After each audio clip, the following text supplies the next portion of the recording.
kommenterer for Schweizisk TV.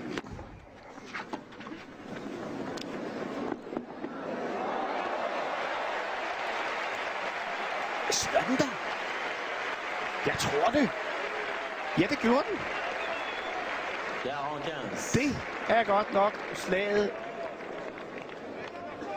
Prøv lige at se her i vinkel, han på for den der.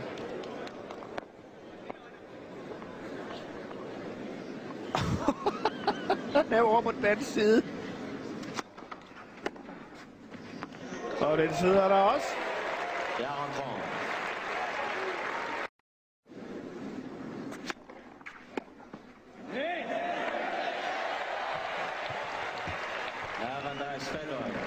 Så er det pludselig Federer, der redder sig ud af problemerne med en god serv. 209 km i timen får han denne her fyret af med en af hans hårdeste. Nu er vi nærmer os 3 timer spil.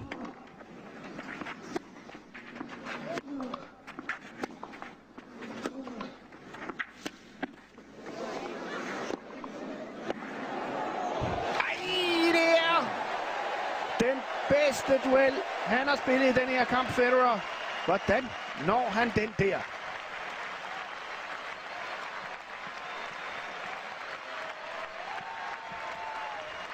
Det var surrealistisk godt, det her.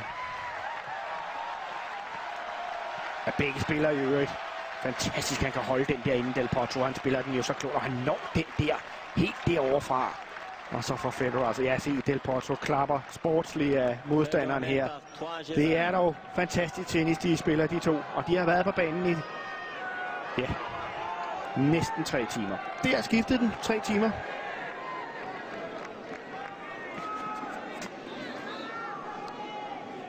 Verdensklasse tennis er vi vidne til.